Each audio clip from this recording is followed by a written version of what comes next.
নমস্কাৰ মই প্ৰিয়কৃষে স্বাগতম জনাইছো মোৰ অন্যান্য ভিডিঅলৈ আৰু আজি এক বিশেষ গুৰুত্বপূৰ্ণ বিষয়লৈ পুনৰবাৰ আপোনালোকৰ মাজলৈ আহিলো চৰাইদেউ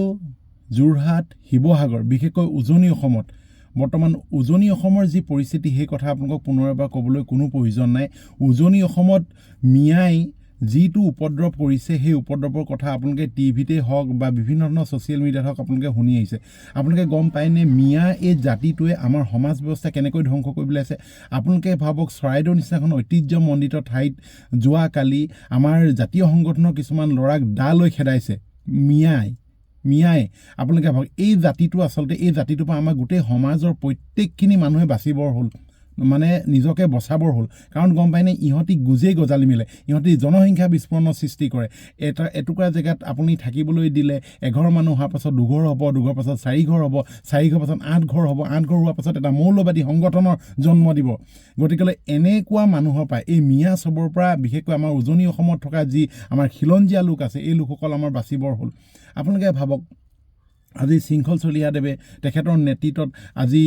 শিৱসাগৰৰ নিচিনাখন ঐতিহ্যমণ্ডিত ঠাইত তেখেতে এই মিয়া মুছলমানৰ বিৰুদ্ধে যি জোৰে প্ৰতিবাদ কৰিছে সেই প্ৰতিবাদ আমি সদায় সমৰ্থন জনাব লাগে এজন প্ৰকৃত অসমীয়া হিচাপে কিছুমান লোক আছে শিৱসাগৰৰ যি আমাৰ খিলঞ্জীয়া মুছলমান লোক হয় তেখেতলোকে বিৰোধিতা কৰিছে কিন্তু তেখেতলোকে গম পোৱা নাই যে তেখেতলোকৰ ভৱিষ্যতো আজি আহিবলগীয়া দিনত বহুতো অন্ধকাৰ নমাই আহিব পাৰে এই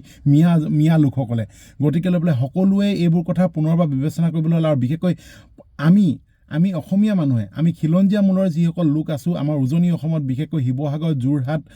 আপোনাৰ চৰাইদেউত হওক লখিমপুৰত হওক আমাৰ এই উজনি অসমৰ ছাইডত যিমানখিনি আমি খিলঞ্জীয়া লোক আছোঁ আমি এটা কথা সদায় মনত বন্ধা উচিত যে তেখেতলোকক আমি কোনোপধ্যেই আমাৰ নিজৰ ঠাইত লাগিলে ভাড়া ঘৰত হওক লাগিলে দুটকামান পইচা লোভত মাটি বিক্ৰী নকৰোঁ বা আমি তেখেতলোকক থাকিবলৈ ঠাই নিদিওঁ আমি যদি এনেকৈ যদি আমি নিজৰ পৰিয়ালটোক যদি বা আমি ৰক্ষা কৰিবলৈ লওঁ বা সিহঁতক যদি আমি থাকিবলৈ ঠাই দিওঁ অলপ কম পইচা লালসাত কিন্তু তেখেতলোকে গুজেই গজালি মেলি গোটেই আমাৰ পৰিৱেশটো বিনষ্ট কৰি পেলাব পাৰে পৰিৱেশ বিনষ্ট মানে কি হ'ব আপুনি ভগনীয়া সৃষ্টি হ'ব আমি নিজেই তাহাঁতলোকে সংখ্যা লঘু আমাক কৰি পেলাব তেখেতলোকে নিজে সংখ্যাগুৰুলৈ পৰিণত হ'ব গতিকেলৈ এইখিনিয়ে মোৰ আজি ক'বলগীয়া আছিলে আৰু যি জাতীয় সংগঠনৰ লোকসকলক যি কিছুমান লোকে বহুত বেয়া ধৰণৰ কথা ক'বলৈ ধৰিছে যে তহঁতি কি জানো আৰু কিছুমান ৰাজনৈতিকভাৱে মানে এইবোৰ কথা বিশ্লেষণ কৰিবলৈ লৈছে যে মানে ধৰক এইবোৰ কথা কংগ্ৰেছ বিজেপি আনিছে বা কিবা বেলেগ ধৰণৰ কথা আনিছে গতিকে এইবোৰ কৰিব নালাগে এই মিয়া যিটো জাতিটো আছে এই মিয়া জাতিটোক আমি সকলোৱে মিলি খেদাব লাগে বছ আমাৰ অসমত বিশেষকৈ ইহঁতলোকৰ কোনো ঠাই নাই ইহঁতি বাংলাদেশী মূলৰ মানুহ ইহঁতলোক য'ৰ মানুহ হয় তালৈ ঘূৰি যাব লাগে আমাৰ ইয়াত চৰকাৰী মাটি বেদখল কৰিব নালাগে আমি নিজে ভাড়া ঘৰ দিব নালাগে আৰু ইহঁতলোকক আমি কেতিয়াও আমাৰ নিজৰ ঠাইত থাকিবলৈ দিব নালাগে আৰু যি লোকে এই বিষয় লৈ পেলাই মিয়া বিষয়টোক লৈ পেলাই যোনে আপোনাৰ